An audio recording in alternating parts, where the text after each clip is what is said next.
tinatawag ko sila calling. Routine yan para masanay sila. Tsaka ma-recognize nila yung sipol tuwing umaga.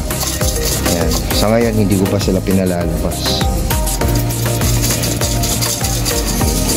Yung iba, lumabas na dyan. Pero pa-heavy mode ko lang sila para mas sumulay yung mata.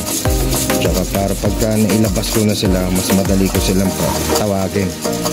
Hindi ako mahihirapan silang papasukin. Yan ang importante. Ganyan ka-importante kung bakit tayo nagko-calling sa umaga.